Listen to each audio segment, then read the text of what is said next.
নমস্কার বন্ধুরা, অরুন্ধতী রান্নাঘরে আপনাদের সবাইকে স্বাগত। শীতকালে স্পেশাল চিকেন পকোড়া আমি আজকে সেই রেসিপিটা আপনাদের সাথে শেয়ার করব। আমি যেমনভাবে পকোড়া করি তার থেকে একটু অন্যরকমভাবে করেছি। আর চিকেনের সাইজগুলো একটু বড় বড় করে রেখেছি তার জন্য। আর খেতে কিন্তু সত্যিই দুর্দান্ত হয়েছে। আমি এখানে 500 মতো চিকেন নিয়েছি এবং এটা একটু মাঝারি সাইজে কাটা। আর এখানে কিছু গুঁড়ো মশলা, জিরে গুঁড়ো, ধনে গুঁড়ো, লঙ্কা গুঁড়ো, হলুদ গুঁড়ো, লবণ আর একটু চিনি নিয়েছি। আর এখানে আদা বাটা, কাঁচা লঙ্কা বাটা আর রসুন বাটা, এটা একসাথে রাখা রয়েছে। এবার আমি এটাকে একটু ম্যারিনেট করে রাখবো। প্রথমে আমি এইগুলো দিয়ে দেবো। আর বলতে ভুলে গেছি, আমি কিন্তু এই মাংসটা একটু লেবুর রস দিয়ে 1 ঘন্টা মতো রেখে দিয়েছি। তারপরে এটা আমি এই মশলাগুলো দিচ্ছি। প্রথমে ধুয়ে একটা বড় গোটা পাতিলেবুকে এর সঙ্গে দিয়ে ভালো করে ওই রসটা দিয়ে ম্যারিনেট করে রেখেছিলাম। তারপরে এই মশলাগুলো দিচ্ছি। এই মশলাগুলোকে ভালো করে দিয়ে এবার এটাকে ভালো করে মিশিয়ে নেব। যদি এটা রাত্রিবেলায় বানানো হয় বা সন্ধেবেলায় বানানো হয়, তাহলে মোটামুটি সকালবেলাতে এটাকে ম্যারিনেট করে রাখতে হবে। তাহলেই কিন্তু এটা ভীষণ সফট এবং দুর্দান্ত খেতে হবে। আমি সেইভাবেই করেছি। আমি সকালে ম্যারিনেট করে রেখেছি, তারপরে সন্ধেবেলায় বানিয়েছি। এবার আমি এটাকে একটুখানি সাদা তেলও দিয়ে দিলাম। এটাতে একটুখানি 1 চামচ মতো সাদা তেল দিয়ে ভালো করে মাখিয়ে নিলাম। মাখিয়ে নিয়ে তারপরে এটাকে আমি এখন ফ্রিজের মধ্যে রেখে দেব। তারপরে আরও কিছু মশলা দেব, সেটা পরে দেব। এবার আমি এটা ফ্রিজ থেকে প্রায় 1 ঘন্টা আগে বের করে রেখেছিলাম। আর এখানে আমি 1 চামচ মতো, 1.5 চামচ মতো বেসন আর 1 চামচ কর্নফ্লাওয়ার নিয়েছি, একটা ডিম নিয়েছি, এখানে কাঁচা লঙ্কা কুচি, পেঁয়াজ কুচি, ধনেপাতা কুচি নিয়েছি। আর এবার এইগুলো এর মধ্যে দিয়ে দেব। এবার এখানে আমি প্রথমে ওই বেসনটার কর্নফ্লাওয়ারটা দিয়ে দিলাম, ছড়িয়ে গেল পুরো। হ্যাঁ, তারপরে এবার ডিমটাও দিয়ে দিলাম।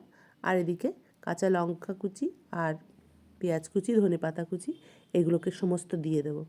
এটা সত্যিই কিন্তু দারুণ টেস্ট হয়েছে। আর এটা একদম আলাদা মতো আমি এইভাবে কোনো দিনই বানাইনি, এই প্রথম এটাকে আমি বানাচ্ছি। আর সত্যি দুর্দান্ত হয়েছে। আর শীতকালে সন্ধেবেলাটা জাস্ট চায়ের সঙ্গে জমে যাবে। একবার অবশ্যই আপনারা এটা এইভাবে বানিয়ে দেয়। আর যেহেতু কর্নফ্লাওয়ার আর একটু বেসন দেওয়া হচ্ছে, সেই জন্য পেঁয়াজগুলোও কিন্তু চিকেনের গায়ে লেগে থাকবে। সেইভাবেই বড়াগুলোকে ভাজতে হবে। এবার এটাকে আমি খুব ভালো করে একটু মাখিয়ে নেব।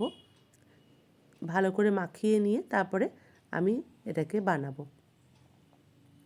আমরা চিকেন পকোড়া, বিশেষ করে আমি একটু অন্যরকমভাবে বানাই। ব্যাটারের মধ্যে চুবিয়ে আমি বানাই না, কারণ কি ওপরে যে কোটিংটা থাকে সেটা খুব একটা খেতে ভালো লাগে না। সেই জন্য আমি যতটা পারি পুরো চিকেনটা দিয়েই করি। এটাতেও কিন্তু সেই সেম প্রসেসেই চিকেনটা কিন্তু পুরোপুরি থাকবে, এমন কিছু কোটিং এর গায়ের মধ্যে লাগবে না। আমি এদিকে গ্যাসে কড়াইটা বসিয়ে দিয়েছি এবং সাদা তেল বেশ কিছুটা দিয়ে দিয়েছি।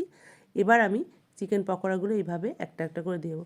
দেখুন, এর মধ্যে কিন্তু পেঁয়াজ এবং ধনেপাতা, কাঁচা লঙ্কা কুচি সমস্ত কিন্তু এর মধ্যে লেগেছে। কিছুটা ছেড়ে যাবে অবশ্য, তবে সেগুলোও কিন্তু ভালো লাগবে।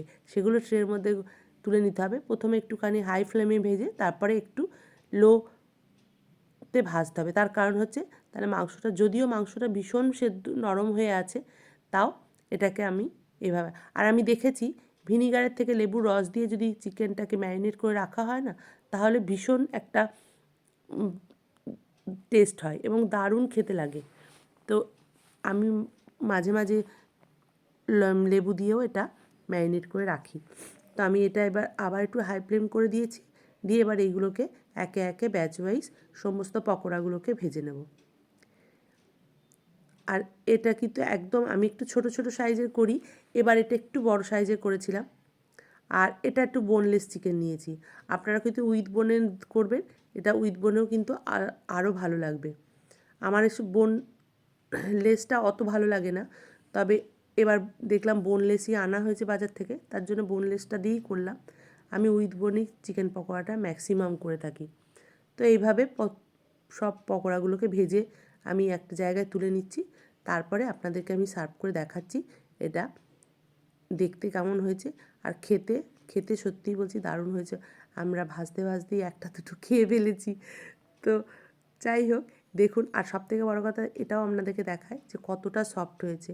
আর লেবুর রসটা দেওয়ার জন্য এর টেস্টটা একটু একদম ডিফারেন্স হয়েছে। আমি এটাকে সস আর শসা কাঁচা পেঁয়াজ দিয়ে এইভাবে সার্ভ করেছি। আমার ভিডিওটা যদি আপনাদের ভালো লেগে থাকে তাহলে অবশ্যই একটা লাইক, কমেন্ট, শেয়ার এবং চ্যানেলটিকে সাবস্ক্রাইব করে দেবেন। পাশে থাকা বেল আইকনটা প্রেস করে দেবেন, সবার আগে নোটিফিকেশানটা আপনাদের কাছে যাবে। ভালো থাকবেন, সুস্থ থাকবেন, দেখা হবে নতুন একটা রান্নার ভিডিও নিয়ে। আর আমার ভিডিওগুলো কেমন লাগছে অবশ্যই কমেন্ট করে জানাবেন। ধন্যবাদ।